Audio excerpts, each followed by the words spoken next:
Hello friends, जय माँ बगलामुख जय अगासी। मैं अपने विंध्याचल में हूँ, विंध्यवासिनी के मंदिर में। और जैसे कि नवरात्रि ख़त्म हो चुके हैं, हर तरह का काम हो चुका है। मुझे बहुत सारे जनों का मैसेज आता है कि माँ कोई ऐसी पूजा बताओ, आप सब जिन्नात परी की पूजा होता है। देखो, सुल्तान जिन अपने आप में इतना पावर होता है कि वो जो भी वो शक्ति लेता है तो वो शक्तियों के हिसाब से उसको गिफ्ट मिलता है। अभी कोई ना जिन परी नहीं लेना चाहते, सब सोचते हैं कोई ऐसी स्वास्तिक पूजा बताओ जिससे हमारे घर परिवार को डर भी न रहे। तो जिन्नात और परी लेने से कभी डर नहीं रहता, उल्टा उनकी तरफ से गिफ्ट मिलता है। वो बोलते हैं हमें नहीं, हमें कुछ ऐसा तरीका बताओ जिससे हमारी सारी प्रॉब्लम दूर हो। जैसा आपने विस्की वशीकरण बताया, विस्की वशीकरण से बहुत लोगों को फ़ायदा हुआ। बोलते हैं विस्की वशीकरण कराया। एक आदमी ने मुझे मैसेज किया था, वो क्या मैसेज का हम डाल नहीं सकते। मैं किसी का देखो, जैसे दिशा अग्निहोत्री का या किसी का मैं ऐसा मैसेज रिकॉर्डिंग अगर मैं यूट्यूब पे डाल देती हूँ ऐसा स्क्रीनशॉट करके, फिर वो लोग बोलते हैं माँ हमारी पर्सनल बात है, हम आपको बता रहे हैं, आप मत बताओ किसी को। अभी जैसे बता रही हूँ आपको, एक आदमी था जो कब से कोशिश कर रहा था प्रमोशन के लिए। वो कहाँ कर रहा था वो सब नहीं बताऊँगी, प्रमोशन के लिए कोशिश कर रहा था। उसने मुझे पूछा था माँ अगर मैं विस्की वशीकरण कराऊँ तो सामने वाला 7 दिन में मेरी प्रमोशन करके देगा। मैं बोली हाँ। तो उसको सही में वो रिज़ल्ट आया। उसके बाद एक लेडीज़ था, उसका पति आज 12 सालों से बाहर गाँव था, लंदन में था, वो आ नहीं रहा था, उसका फ़ोन नहीं उठाता था 12 साल से। जो कि उसका एक कहते ना 12 साल से था उधर, उसका कम से कम ना 14 साल का एक बेटा था, क्योंकि वो बच्चे को 2 साल का बच्चे को छोड़ के जाके वहाँ किसी औरत के चक्कर में पड़ गया था। उसने विस्की वशीकरण करवाया तो वो तो यहाँ नहीं आया, लेकिन उसने अपने कहते हैं ना परिवार को वहाँ बुला दिया। अभी कुछ 4-5 दिन पहले की बात है कि वो परिवार वहाँ जा चुका है। एक जगह पे ऐसा था कि घर परिवार में 3-4 भाई थे जिनमें बंटवारा हो रहा था, लेकिन एक बीच वाले भाई को, तीसरे नंबर के भाई को पिताजी पूछ नहीं रहे थे। उसने विस्की वशीकरण कराया तो ये फ़ायदा हुआ उसको कि उसको भी वो ज़मीन जायदाद मिली, क्योंकि उसकी बेटी की शादी होने वाली थी, उसके पास पैसे नहीं थे, घर वाले पूछ नहीं रहे थे। जिस ज़मीन में शादी हुई, अभी उसकी लड़की की शादी अगले महीने 20 मई को है। ऐसी बात है, वो लोग अपनी बातें डालने को मना करते हैं। किसी का प्यार कोई एक आदमी इंसान किसी लड़की से बहुत प्यार करता था, ऑस्ट्रेलिया की बात है वो, लेकिन वो लड़की उसको यूज़ कर रही थी, एज ए वो कॉल गर्ल थी, वो यूज़ कर रही थी वो, लेकिन उससे शादी करना चाहता। तो मैंने बोला ऐसी लड़की को छोड़ दो। तो बोलता है नहीं, वो कॉल गर्ल थी करके मैंने उसको प्यार किया, लेकिन मुझे अपना के अपने पास रखना चाहता हूँ। उसने मुझे बहुत पैसे लूटे, बहुत पाउंड्स लूटे। अगर इंडिया के बारे में देखा जाए तो 15-20 लाख उसने लूट के वो कर लिया। लेकिन उसने वो भी विस्की वशीकरण करवाया तो उसका फ़ायदा उसको ये हुआ कि आज वो उसके पास ही है। ऐसा एक ने मोहिनी चुंबक वशीकरण कराया, उसी बंदे ने कराया है। बोला मुझे विस्की वशीकरण तो हुआ रिजल्ट, चुंबक वशीकरण भी करो। अब ये हाल है कि वो लड़की, उसको 24 घंटे कॉल करना पड़े, मतलब उसको अब कोई भाता ही नहीं है, अब उसको कहीं जाना ही पसंद नहीं, ऐसा हो गया है। ये बातें होती है, लेकिन तो भी सब ये तो एक रिज़ल्ट है। अभी सब बोलते हैं माँ जैसे हम पर बहुत कर्जा है, किसी ने किया है, या कुछ ऐसी चीज़ें जो हमारी इच्छा होती है। जैसे किसी को बहुत बड़ा घर बनाना है, बहुत सालों से कोशिश करे, लोन की कोशिश करे, लोन नहीं मिल रहा है, कुछ नहीं मिल रहा है। तो ऐसी कौन सी आप कोई शास्त्रिक पूजा बताए ना जो हम आपसे करवाएं और हमको फ़ायदा हो कुछ ही दिनों में। तो फिर हमने यहाँ पे विंध्याचल आए तो हमने एक कोशिश किया है कि इच्छा पूर्ति काली रक्षा कवच, इच्छा पूर्ति महाकाली रक्षा कवच, ये एक तरह की कहते हैं नेपाल में ये पूजा होती है, नेपाल की साइड में पूजा होती है। जो मैंने एक बार आपको बताया था, मैंने करवाया था अपने घर पे। जो इच्छा पूर्ति महाकाली की पूजा करवाता है, महाकाली की पूजा करता है ना, इच्छा पूर्ति महाकाली रक्षा कवच। रक्षा कवच इस तरह से होता है कि ये जो अगर कोई महाकाली की पूजा करवाता है, इसमें थोड़ा पैसा जाता है अच्छा खासा, लेकिन इसमें बस एक छोटा सा मंत्र मिलता है। वो मंत्र ही करना है और कुछ भी नहीं करना है, एक वो मंत्र करना है और मंगलवार के दिन वो नींबू रखना है महाकाली के सामने, बस। बाकी पूजा हम आपको करके देंगे, मंत्र सिद्ध करके देंगे। मंत्र सिद्ध करके मतलब एक साक्षात काली माँ का आपको रूप देंगे। मैं तो कोई रूप देने वाली होती नहीं, मैं इतनी उनकी बेटी हूँ, लेकिन एक है कि मैं उनकी सेवा करना चाहती हूँ। तो जिसके पास भी वो काली माँ की शक्ति जाएंगी, जब उसको हम मंत्र देंगे, जैसे ही यहाँ पूजा चालू रहेगा वैसे ही वहाँ वो उनको दर्शन देंगे। ऐसा लगेगा कि मैं कहीं काली माता के मंदिर में है, चारों तरफ काली माता हैं। तो जैसे उन्होंने वो कहते हैं ना इच्छा पूर्ति महाकाली रक्षा कवच की पूजा करवाई, वैसे ही जैसे ही 72 घंटे बाद वो हम मंत्र देंगे। मंत्र मिलने के बाद हम जो प्रोसीजर बोलेंगे, प्रोसीजर कुछ नहीं करना है, वो सिर्फ मंत्र बोलते रहना है। जब भी मन में बैठे रहे मंत्र बोलते रहना है। और वो नींबू, एक नींबू हर मंगलवार को महाकाली के नाम से महाकाली के सामने रखना है और दूसरे मंगलवार को बदली कर देना है, अपने घर में ही रखना है। आप यकीन मानिएगा 21 दिन के अंदर, 21 डेज़ के अंदर, 72 घंटे की पूजा के बाद 21 डेज़ के अंदर आपकी कैसी भी इच्छा हो, लेकिन इच्छा जायज़ होनी चाहिए। अगर कोई सोचेगा इसको मार डालूँ, ये मर जाए, ये हो जाए, नहीं। आपके जायज़ इच्छा, जैसे बहुत सारा कर्ज हो, इंसान बहुत सारा कर्ज में परेशान हो, कर्ज चुक जाएगा, किसी को बहुत सालों से घर लेना हो, घर हो जाएगा, किसी के लड़के की शादी नहीं हो रही हो, वो हो जाएगा, आए दिन घर में कोई ना कोई किया करने करता रहे, उससे बच जाएगा। घर के अंदर अगर माँ काली के रक्षा कवच लेते तो अगर आपके घर के अंदर चोरी चकारी हो रही है या कोई आपके घर में बार बार चोरी करता है या फिर ऐसा कुछ होता है कि घर में कुछ गलत हो रहा है, जैसे कुछ भी गलत हो रहा है, समझो जैसे आपका पति है, आपको नहीं पता है लेकिन आपका पति किसी और के साथ कुछ कर रहा है, गलत कर रहा है, जैसे घर के अंदर ही कुछ गलत हो रहा है, आज की तारीख में आम बात हो चुकी है। देखिए अभी मेरे पास, मैं बड़ी बात नहीं करूँगी, मुझे गोरेगांव से ही आया है, गोरेगांव से ही एक जगह से कांड आया है कि एक माँ अपनी बेटी को घर पे छोड़ के जाती है उसके चाचा के पास। अभी कुछ ही दिन पहले पता चला है कि उसका चाचा उसके साथ गलत करता था, वो लड़की ने बताया नहीं, हालांकि वो लड़की प्रेग्नेंट हो गई। जब वो प्रेग्नेंट हो गई तो उसने, जिसने प्रेग्नेंट किया वो भी उसको पकड़ के मार रहा है। बाद में पुलिस में के, क्योंकि उसकी मम्मी डरी नहीं अपने नाम ख़राब होने से, मुझे उसने बताया ऑलरेडी उसने उसका मुठ करने कराया, बोली माँ इसके ऊपर ऐसा करो कि इसको ज़िंदगी भर के लिए नपुंसक बन जाए और अपने खाट पे से ना उठे, पलंग से नहीं उठना चाहिए, माँ आपको ये काम करना चाहिए, जितना पैसा बोलो मैं दूँगी। ऐसी बात है, क्योंकि लड़की की ज़िंदगी उसने ख़राब कर दी। लड़की कुछ 16-17 साल की थी, तो लड़की जब प्रेग्नेंट हुई तो प्रेग्नेंट होने पे लड़कियों को जब डराया धमकाया गया तब उसने बताया। तो ये एक्चुअली ये सब बातें जब हम काली रक्षा कवच लेते हैं तो ये सारी बातें अपने सामने आती है। जैसे मैं, देखिए मेरे भी घर में शक्ति हैं, अगर मेरे घर में कोई कुछ गलत करता है, मैं आपको झूठ नहीं बोलूँगी, कोई कुछ भी गलत करता है या गलत सोचता है, चाहे कोई भी हो, चाहे काम वाली हो, चाहे कोई भी, मेरे खुद के बच्चे हों, मेरे केशव के पप्पा हों, उन्होंने गलत सोचा है, गलत किया, मुझे यहाँ तुरंत आभास होगा। और मुझे सिर्फ आभास नहीं होता है, माँ वहाँ रोकती है और वहाँ से निकाल देती है। मेरे घर में कितने लोग मेरे घर से काम पे से निकल गए, क्यों? जब वहाँ पे जो रक्षा कवच रखा है, हम डेली बंदिश करते, वहाँ पे सामने फ़ोटोज़ रखी हैं बाकी, जब वो कुछ गलत देखती हैं तो सामने वाले को कोई ना कोई इशारा देती है कि तुम गलत कर रहे हो, ये गलत काम नहीं करना। ये बहुत बड़ा इशारा होता है, चाहे या तो इशारा देंगी या तो उनके साथ कुछ करेंगी, कोई बीमार पड़ जाएगा या कुछ नुकसान होगा भारी, ऐसा कुछ तो होगा जिससे महाकाली इशारा दे रही कि तुम गलत कर रहे हो, तुम सामने वाले को धोखा दे रहे हो, ये बात है, तुम्हारे साथ गलत होगा। मेरे से मतलब आप ये रक्षा कवच जब कराएंगे, जब मेरे घर में है ना, माँ काली की शक्ति है, बॉडी वाले शख्स की शक्ति है, समाधि वाली में नारसिंह माता बाकी फ़ोटो रखी है, उसके रहते मुझे कभी डर नहीं रहता। मैं घर से भले महीना भर बाहर रहती हूँ, क्यों? मुझे मालूम है कि मुझे वहाँ गलत होने का डर ही नहीं है, क्योंकि मुझसे पहले वो देख रही है दिन भर बैठे, सबके लिए वो तस्वीर है, मेरे लिए वो साक्षात मेरी माँ है। ऐसी बात है, वो देखेंगी रास्ता हटा देंगे। ऐसे मेरे घर में कुछ गलत लोग पहले आए थे, काम वाले काम करते थे, उन्होंने देखा, बाद में एक रास्ता हुआ, निकल गए, आज उन लोग के खाने के लाले पड़े। ऐसी बात है। तो इससे ज़्यादा तो मैं नहीं बता सकती कि ये सारी चीज़ें आप ले सकते हैं इस महाकाली की शक्ति के लिए। इच्छा पूर्ति महाकाली रक्षा कवच करने के लिए आपको ये करना है, आपका नाम, फ़ोटो, एड्रेस देना है, खर्चा है, लेकिन गारंटी 21 दिन के अंदर आपकी सारी विश पूरी होगी। और आजीवन जब तक आप जिंदा रहेंगे या आपके बच्चे रहेंगे, माँ काली का स्वरूप ज़िंदगी भर, मतलब 7 पुश्तों तक वहीं रहेंगी, वो जाएंगी नहीं, ये मेरा वादा है। ऐसी बात है। ये क्यों ज़रूरी है? क्योंकि हमारे घर में भी बेटियां रहती हैं, सब रहते हैं, हम किसी पर भरोसा नहीं कर सकते, लेकिन एक रक्षा कवच है जो अच्छे से अच्छा, कहते हैं ना, कर्जा चुका सकता है। अगर आपके घर के लिए लोन नहीं मिल रहा है, वो हो सकता है, कोई बच्चा बाहर गाँव जाने वाला है, उसकी पढ़ाई के लिए ज़रूरी है, वो पास नहीं हो रहा, वो हो सकता है, पढ़ाई में कोई बच्चा कमज़ोर है, या हमें लग रहा है कि हमारे घर में कुछ गलत हो रहा है और हमें पता नहीं चल रहा है, वो हो सकता है। यहाँ तक कि हमारे साथ कुछ गलत हो रहा है लेकिन हम लोगों को बता नहीं पा रहे, जैसे उस लड़की का चाचा उसके साथ गलत कर रहा था लेकिन वो बता नहीं पा रहे थे, लेकिन वो कोई ना कोई रास्ते वो चीज़ हो जाएगी। मेरे घर में बहुत बार ऐसा हुआ है, अगर मेरे बारे में या किसी ने कुछ गलत सोचा या कुछ किया तो मैंने हमेशा देखा है कि या तो वो इंसान मेरे घर से अलग हो जाएगा, फिर दोबारा उस घर में एंट्री नहीं होती है, उस घर में दोबारा उस इंसान की एंट्री नहीं होती है, क्योंकि तुरंत भनक पड़ती है मुझे यहाँ पे कि घर में कुछ गलत हो रहा है। और जो एकदम समझो जैसे एकदम कोई ख़ास है जिसको हम नहीं बोल सकते कि ये इंसान को हम बोल नहीं सकते, तो वो महाकाली का रूप क्या करेंगी, उस इंसान को वैसी सज़ा देंगी कि उसको ये बात समझ में आ जाएगी कि यू आर ए रॉन्ग, तुम गलत हो और तुम सुधर जाओ, नहीं तो तुम्हारे साथ कुछ भी हो सकता है। और कुछ भी होता है नहीं, उसके साथ होता ही होता है, ये बात है। तो ये बहुत ज़रूरी है शक्तियों का कमाल। शक्तियाँ होती हैं, शक्तियाँ हैं और शक्तियाँ रहेंगी। देखो विद्या देवी ना सिर्फ अपनी शक्तियों के बल पे उड़ती है। मेरी सबसे बड़ी शक्ति मेरी माँ है, मेरी माँ विंध्यवासिनी है। विंध्यवासिनी के मंदिर में बैठ के झूठ नहीं बोलूँगी मैं। मुझसे बहुत से लोग डरते हैं, जैसे कि आज एक बात हुई कि मेरे घर तक लोग आ गए।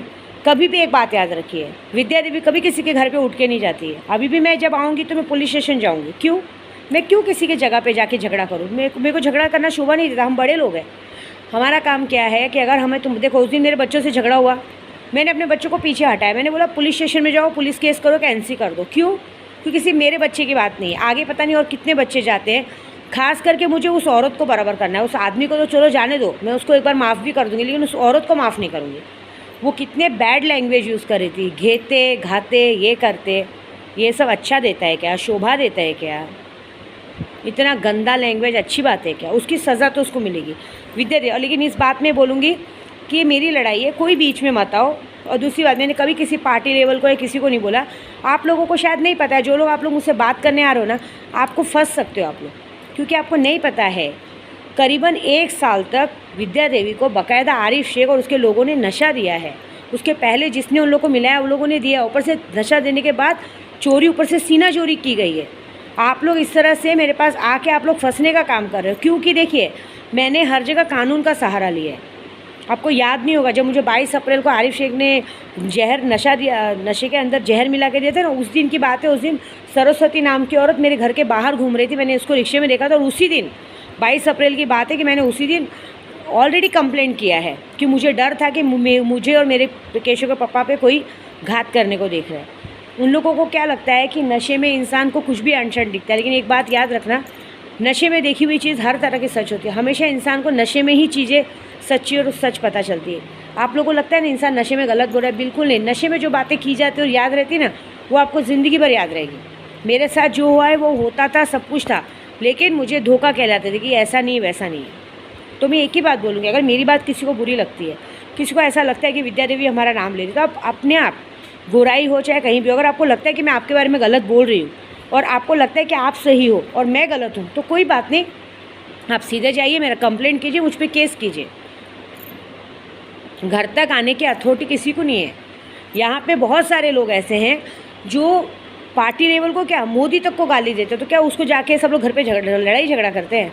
गलती कर रहे हो आप। और दूसरी बात, वैसे लोगों के लिए आके मेरे से मांडोली या सहानुभूति करने की ज़रूरत नहीं है, क्योंकि आप ये सोचिए, आज मेरी बेटी थी, कल आपकी बेटी हो सकती है, कल आपकी बेटी रास्ते में खड़ी रहेगी, एक लड़की पीछे खड़ी है। मेरी बच्चियाँ क्या कर रही थी? सिर्फ फुटेज चेक कर रही थी कि किसकी गलती है। अगर मेरी बेटी की गलती होगी तो मेरी बेटी को मैं 2 झापड़ मारती थी, लेकिन उसे मेरी बेटियों को तक धक्का मारा, हाथ लगाया, हाथापाई पे उतर आई थी। मैं मानती हूँ मैंने केशव के पापा को बोला कि वहाँ पे उसने कुछ नहीं बोला, लेकिन उसका भी एक बात है कि अच्छा हुआ नहीं बोला, लेकिन ये बात है कि उन्होंने वहाँ संभाला बात को, लेकिन ये था कि उसको डांट सकते थे, ये बात है। तो मैं यही बोलूँ, अगर मेरी कोई बात बुरी लगती है, लगता है कि मैं गलत बोल रही हूँ, तो आपका काम है पुलिस स्टेशन जाओ, वहाँ पे कंप्लेंट करो, ना कि किसी के घर तक आने का, क्योंकि घर तक आना आपके लिए क्राइम हो सकता है, आप पे ऊपर से प्रॉब्लम हो सकती है। क्योंकि जिन लोग ने मेरे साथ ऐसा किया है उन लोग पे ऑलरेडी मैं मानहानि का केस करने वाली हूँ, ये बात पक्की है। मेरे बस आने का वेट करो, क्योंकि मैं बहुत सीधे से सलीके से जो करूँगी, बहुत तरीके से करूँगी, और वो तरीका बहुत बड़ी बात हो जाएगी। इसलिए प्लीज़, ना मैं किसी पार्टी लेवल का नाम लेती हूँ, ना मैं गोराई में कभी किसी भी बड़े हस्ती को बदनाम करती हूँ, कुछ नहीं करती हूँ। लेकिन ये बात है, मेरे साथ गलत हुआ है, उस वक्त किसी ने मेरा साथ नहीं दिया, तो अब गलत लोगों के साथ आप लोग को आने की ज़रूरत नहीं है। ये तो गेहूं के साथ घुन पीसेगा, ये बात याद रखना, चाहे कोई भी हो, कोई भी हो। मैं जिन लोगों का नाम लेती हूँ ना यूट्यूब पे, मैडम का या सरस्वती का या आरिफ के, सब लोगों का, वो लोग का बाकायदा मेरे पास प्रूफ है, उसकी बातों का मुद्दा है, इसलिए मैं बोलती हूँ। यहाँ तक कि केशव के पापा की जो वाइफ है ना, उसके लिए भी मेरे पास मुद्दा है, इसलिए मैं उसको गाली देती हूँ। गाली भी नहीं देती, उसको बोलती हूँ। क्यों? क्योंकि उसने उस वक्त आके नहीं संभालने की कोशिश की, उसने बहाना मार दिया कि मेरे पेट में टाका लगा था, ये लगा था। मैं यही बोलूँगी, कोई भी बीवी हो, अगर उसके पति के साथ गलत हो रहा होगा ना, देखो जैसे मेरे बेटे के साथ हुआ, मैं तुरंत तट पे हट गई, वैसे किसी के साथ भी गलत होगा ना, तो कोई बर्दाश्त नहीं करेगा, ये बात हमेशा याद रखो। इसलिए मैं बोल रही हूँ कि आप लोग किसी के बीच में मत पड़िए। देखिए क्या होता है मालूम है, सब लोग मुझे एक बार पूछते हैं, मैडम आप पर्सनल बात बोलते हो, केशव के पापा की वाइफ के पीछे पड़ते हो, उसकी क्या गलती है? गलती है, आप सुनिए मेरी बात को, शांति से सुनिए। अब एक बात बताइए, अभी आज मेरे केशव के पापा के साथ कोई भी औरत दिखेगी ना, मैं जगह पे फाड़ के फेंक दूँगी। मैं ऐसी हूँ, मैं उनको सिर्फ मेरे घर में ना, मेरे घर में उनको काम वाली से भी बात करने की इजाज़त नहीं है, ऐसी हूँ मैं। और आप सोचिए, उसका पूरा का पूरा पति मेरे पास था, मुझे प्रेग्नेंट कर दिया, सब कुछ कर दिया, लेकिन उस औरत ने मुझसे आके बात करना भी ज़रूरी नहीं समझा। वो तो छोड़ो, उसको पता था कि उसका पति, मेरे सामने की बात है, 17 मार्च को जब केशव के पापा गए सुबह घर पे, मेरे सामने की बात है कि 17 मार्च को केशव के पापा ने उसको बहुत कॉल किया मतलब सुबह कॉल किया, क्योंकि उसको ऐसा लगा कि हमारे घर में आदमी छोड़ दिए गए थे मारने के। और सच में आरिफ शेख ने आदमी छोड़ दिए थे घर में मारने के लिए। मैंने खुद 2-3 बार दरवाजा खोल के देखा था, हमारे घर में आदमी घूम रहे थे हम लोग को मारने के लिए। तो केशव के पापा जब सुबह एकदम डर गए कि ये इसको मारेगा तो मैं फंस जाऊँगा, अगर ये मरेगी तो और मैं मरूँगा तो ये फंस जाएगी। इस चक्कर में उसने अपनी बीवी को, मैं जब छत पे गई तो उन्होंने मुझे पूछा कि घर में कोई दिख रहा है। मैंने बोला अभी कोई नहीं दिख रहा है। तो उनको मेरे लिए गलतफहमी हो गई कि ये ऐसे क्यों बोल रहे हैं, अभी तो घर में आदमी घूम रहे थे। तो उनको ऐसा लगा कि मैं भी आरिफ के साथ मिली हुई हूँ। ऐसे बोल के उनको इतना रोना आया। उन्होंने अपनी बीवी को फ़ोन करके पूरी बात बताई, मतलब पूरी बात बताई उस दिन, क्योंकि वो भी नशे में थे। उसके बाद उसकी बीवी, मैंने 50 कॉल के 50 उन्होंने फ़ोन नहीं उठाया। सिर्फ वो बियर पी के रोए जा रहे शूटिंग पे। वो समीर और नितिन उनको मेरे घर पे लेके आए, बोले क्या हो गया, क्यों रो रहा है। तो बोलता है मैंने अपनी बीवी को सब बता दिया, मैंने बीवी को सब बता दिया।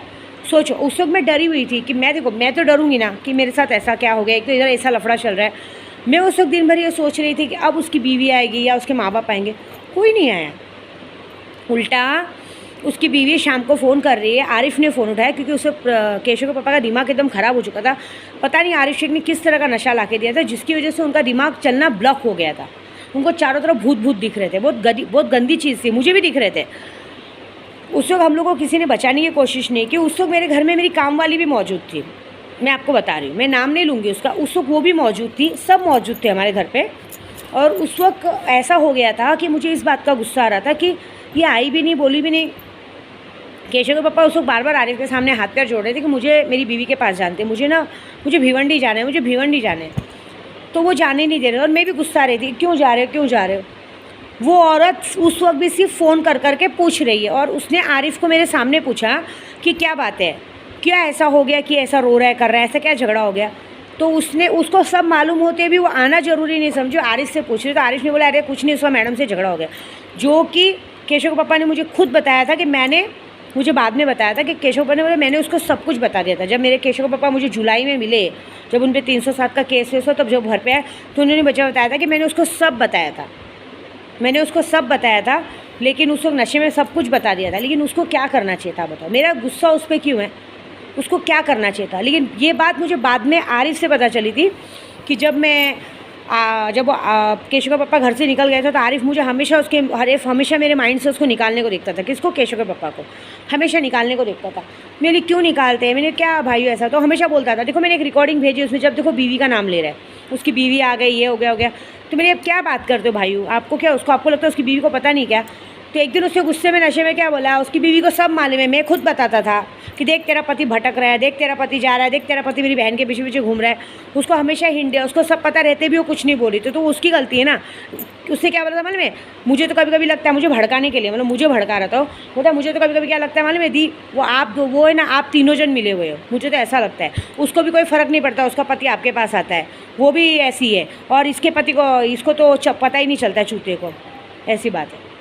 एक और बहुत बड़ी बात है, जो बात पे मैं हमेशा बोलती रहती हूँ, वो बात उसने केशव के पापा को कहा था कि देखिए किसी पे बोल रही कि ये तेरा नहीं वो तेरा है, ऐसा कुछ बोल रही। उस वक्त भी किसी ने वो ज़रूरी नहीं समझा मुझे पूछना कि क्यों बोल रही, क्योंकि उनको पता था कि फिर मैं कुछ और करती। इस बात का गुस्सा मुझे उस औरत से है कि जब तुम्हें सब बात पता थी तो भी वो नहीं आई। कोरोना हो गया तो भी नहीं आई। जब 307 का केस लगा मुझे लगा अब तो आएगी। उस वक्त भी जब मैं केशव के पापा को देखने जा रही थी, उस वक्त भी एक अमित नाम के लड़के ने फ़ोन लगाया था। तो यही बात पता चल रही कि सिर्फ वो रो रही। अरे उस वक्त कोरोना का निकल के 3-4 महीना हो चुका था, तुम्हारी ऑपरेशन को हो के 6 महीना हो चुका था। तुम कैसी हो रहे हो कि वहाँ पे भी वीडियो कॉल कर रही हो, क्योंकि वहाँ पे वो लड़का बैठा है, बोल रहा है माँ, वो भी मुझे माँ बोलता था, बोलता है माँ वो मुँह पे मास्क लगा के बात कर रही है, मैक्सी में बैठी है, मुंह पे मास्क लगा के बात कर रही है। मुझे इतना गुस्सा आ रहा है कि मुंह पे मास्क लगा के बात कर रही है, क्या फ़ोन में से कोरोना चला जाएगा। और बोलते और ज़बरदस्ती कौन आजू बाजू में बैठा है, मला दाखवा कौन बसला है। अरे क्या है तू, है और तू औरत है कि जल्लाद है, शैतान है तेरे अंदर, तू खब्बीस है। मैं क्यों बता रही हूँ कि ये जो सब लोग मुझ पर नाम डालते नहीं, इस औरत पर नाम क्यों डालते हो। मतलब सोचो, उसे ज़रूरी भी नहीं समझा, उसका पति मर रहा है, मरने दो। उसके बाद भी उसका फ़ोन हमेशा सिर्फ, मैंने होली की रात को भी देखा था, मैं झूठ नहीं बोलूँगी, केशव के पापा के भाई को किसी को वीडियो कॉल पे बात करते देखा था। और वीडियो कॉल पे जो औरत थी उसका नाम मैं नहीं लूँगी, समझने वाले को इशारा काफ़ी। उसने यही बात की कि उस वक्त सबको ये लग रहा था कि भांग के नशे में, केशव के पापा भी भांग के नशे में। उस वक्त उन्होंने सिर्फ ये बोला था कशी है कशा, मेरे को आवाज़ तो पहचान में आती है ना। उस वक्त भी मैंने कुछ नहीं कहा, जाने दो, इनका पर्सनल मामला है। लेकिन ये सारी बातें बहुत ऊपर तक गई, तो ये बातें मैं चाहती हूँ कि सबके सामने आए, क्योंकि ये बातें कैसे है ना, आप पूछेंगे तो बोलेंगे हमने नहीं बोला, हमने नहीं किया। मुझे कोई फ़र्क भी नहीं पड़ता है। देखो मैं ना केशव पापा से उसको छुड़ाना नहीं चाहती हूँ, लेकिन एक बात ज़रूर जानती हूँ कि वो 1% भी मेरे केशव पापा को प्यार नहीं करती, इतना सा भी प्यार नहीं करती। क्यों? अगर वो प्यार करती तो पहली बात मुझे बर्दाश्त नहीं करती, और अगर वो प्यार करती तो जिस तरह से मैं कुछ भी बातें बोलती तो मुझसे ज़रूर पूछने आती पहले। अब तो पूछने आने लायक भी नहीं है, क्योंकि अब वो पूछने आएगी तो मार खाने वाला काम करेगी, खुला बोलती हूँ। क्योंकि देखो मैं उसका नाम नहीं ले रही हूँ, मैं गलती बता रही हूँ, जो गलतियाँ हुई है। तो हमारे यहाँ पे ऐसी सब लोगों ने बहुत सारी गलतियाँ की हैं, समझ रहे हो? आपको लगता होगा मैं समीर नितिन पे क्यों भड़कती हूँ। ये लोग मेरे पे वॉच रखते थे, पता है आपको, दिन भर मेरे घर पे आके बैठते थे। जब केशव पापा को भगा दिया था तो भीमनगर से लेके मेरे घर तक ये लोग वॉच रखते थे। मालूम है, वहाँ पे एक रोहित करके था, वो 24 घंटा वहाँ पीला कलर का स्कूटी लेके खड़ा रहता था। हम पे वॉच रखते थे कि हम दोनों एक दूसरे से बात नहीं करें। आपको पता है, तो पीली स्कूटी लेके वो भीमनगर में खड़ा रहता था, मैं छत पे खड़ी रहती थी कि मेरे केशव पापा मुझे दिख जाइए। तो सारा बात बाद में खुला कि वो आदमी वॉच रखता था। केशव पापा का हालत इतना ख़राब था कि वो नाके तक भी आते थे ना तो अपनी मम्मी का हाथ पकड़ के आते थे। तो ये समीर और नितिन क्या बोलते थे मालूम है, अरे दी आप क्या उसके चक्कर में पड़ते हो, आपको पता भी है क्या, वो अपनी माँ का पल्लू छोड़ेगा तब तो बाहर आएगा ना, उसकी गांड में दम नहीं कि अपनी माँ का पल्लू छोड़ के बाहर आ सके, ऐसे बोला था। सोचो, ये सारा षड्यंत्र था। मेरे सामने बोलते तो चूतिया इधर दिखा दो, मारेंगे करेंगे, मतलब ये सारा कितना बड़ा गेम था। आप सोचिए, ये सब कुछ मेरे बंगले पे हो रहा था। मेरे बंगले के आजू बाजू मुझे पागल बोल रहे थे, सब कुछ बोल रहे थे। यहाँ तक कि मेरे बच्चों के दिमाग में भरा गया था कि मैं पागल हूँ, मेरे को कुछ समझ में नहीं आ रहा है, समझ रही है? सारा कुछ बहुत कुछ हो गया था। ये तो बाद में खुला, इसलिए मैं आपको बोलूँ सबसे बड़ा थैंक यू मैं कुछ भी बोलूँगी, मैं मनोज सोनावने का बोलूँगी। मैं उसको भले डांटती हूँ, लेकिन वो आदमी कैसा भी था, मेरे केशव के पापा को मेरे पास लाया। मेरे केशव पापा जब मेरे पास आए थे ना, यकीन नहीं मानेंगे, उनको ज़ोर से बोलने पे शान शान शान चिल्लाते थे। तब उन्होंने जब मेरे पास धीरे धीरे धीरे मैंने उनको फिजिकल और हर तरह का रिलेशनशिप देके जब मैंने अपने पास रखा, पहली बार जब आए थे तो मेरे से दूर बैठे थे, दूसरी बार मैंने उनको अपने बाजू में बिठाया, तीसरी बार उन्होंने फर्स्ट टाइम आते मान, मैं प्रेग्नेंट होते हुए झूठ नहीं बोलूँगी, फर्स्ट टाइम आते मान मुझे एक ही कहा कि मेरे साथ ऊपर चल। मैं समझ गई थी, क्योंकि मुझे उनका दिमाग शांत करना था, क्योंकि बहुत दिनों से उनका दिमाग डिस्टर्ब था। ये दिमाग शांत उनकी बीवी भी कर सकती थी, वो आ सकती थी, उनको बच्चे के साथ बिज़ी कर देती। अगर वो बच्चे के साथ बिज़ी करती ना, मेरे केशव के पापा कब के ठीक हो जाते, लेकिन नहीं, उसने ज़रूरी नहीं समझा, वो वहाँ पे थी। मैं मानती हूँ, चलो केशव के पापा मना करते। आज मैं 4 दिन के लिए यहाँ आई हूँ, मैं आज यहाँ 4 दिन के लिए आई हूँ, लेकिन मेरे केशव के पापा मुझे 4-10 बार बोल चुके हैं, जल्दी आ जल्दी आ, बोला ना जल्दी आ, बोला ना जल्दी आ। आज मैं कम से कम 5-6 दिन बाद बात की ना, 6 दिन बाद मेरी बेटी ने वीडियो कॉल जानबूझ के केशव के पापा के हाथ में दे दिया, और मुझे कम से कम 15 से 20 मिनट उन्होंने देखा, और यही बोल रहे आजा आजा आजा कर रहे थे। सोचो, ये प्यार है उनका। नहीं रह पा रहे हो मेरे बगैर, क्यों नहीं रह पा रहे? क्योंकि मैंने उनको अपनी आदत डाली है। जब वो मेरे पास पहली बार आए ना, तो मैं मनोज सोनावने का सबसे बड़ा थैंक यू। देखो, देवर तो मैं आज भी दिल से मानती हूँ। बीच में बस मुझे ऐसा किसी ने बोला था, लगा था मुझे कि वो बातें इधर उधर कर रहे हैं, लेकिन वो ऐसा बाकी सब मामले में बहुत अच्छा था। मुझे भाभी बोलता था, आज भी भाभी बोलता है। उसने लाया, उसने दिखाया, उसने बताया भाभी इसका पागल जैसा हालत था, फिर उसने बताया। लेकिन एक बात बताऊँ आपको, बाद में बीच में एक दो जो गलतियाँ की है वो गलत हो गया। अगर वो अच्छे से रहता ना तो आज भी अपनी भाभी के सर आँखों पे रहता, ये बात है। लेकिन उस वक्त मेरे केशव पापा को लाने वाला सबसे बड़ा, कहते हैं इंसान का एहसान कभी नहीं भूलना चाहिए। मैं इसलिए ऐसी औरत हूँ, किसी का एहसान कभी नहीं भूलती हूँ। जब केशव के पापा मेरे पास आए ना, मैं आपको झूठ नहीं बोलूँगी, उस वक्त आँख में आंसू आ गए थे उनकी हालत देख के।